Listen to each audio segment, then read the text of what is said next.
Present ఇదే news ఇప్పుడు నెట్టింట వైరల్ గా మారింది. ప్రశాంత్ వర్మ దర్శకత్వంలో తెరకెక్కిన హనుమాన్ సినిమా బాక్సాఫీస్ రికార్డులను బద్దలు కొట్టేస్తుంది. కలెక్షన్ల పరంగా అటు పెడితే టాక్ పరంగా మాత్రం సూపర్ డూపర్ హిట్టా కనిపించుకుంటుంది. మరి ముఖ్యంగా సినిమాలో తేజ నటన సినిమాకి హైలైట్ అంటున్నారు. ప్రశాంత్ వర్మ డైరెక్షన్ గురించి చెప్పాలంటే చేతులెత్తి దండం పెట్టాలంటూ కామెంట్లు చేస్తున్నారు. ఒకటి కాదు రెండు కాదు, సినిమా మొత్తం హైలైట్ గా ఉందని, ఫస్ట్ హాఫ్ లో స్టోరీ నేరేషన్ కొంచెం లాగా అనిపించిన సెకండ్ హాఫ్ మాత్రం చించేశాడని మన తెలుగు ఇండస్ట్రీకి దొరికిన మరొక రాజమౌళి ప్రశాంత్ వర్మ అంటూ పొగిడేస్తున్నారు. అయితే ప్రశాంత్ వర్మ ఈ కథను రాసుకున్నప్పుడు ముందుగా టైర్ 2 హీరోలతో చేయాలని డిసైడ్ అయ్యారట. ఖచ్చితంగా పెద్ద హీరోలు ఈ సినిమాని యాక్సెప్ట్ చేయరని ఆయనకు ముందే తెలుసట.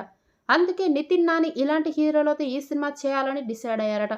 ఆల్రెడీ నితిన్ శ్రీ ఆంజనేయ సినిమాతో ప్రూవ్ చేసుకున్నారు. మళ్ళీ ఆయన్ని ఇలాంటి గెటప్లో చూపిస్తే జనాలు పెద్దగా లైక్ చేయరని, ఆ సినిమా ఇంప్రెషనే పడిపోతుందని భావించిన ప్రశాంత్ వర్మ నానికి ఈ సినిమా కథను వివరించారట.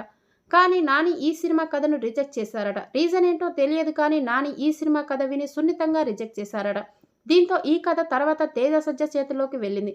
ఏ మాటకు ఆ మాట. ఒకవేళ నాని ఈ సినిమాలో నటించినా కూడా తేజ సజ్జ చేసిన న్యాయం అయితే చేసి ఉండేవాడు కాదంటున్నారు జనాలు.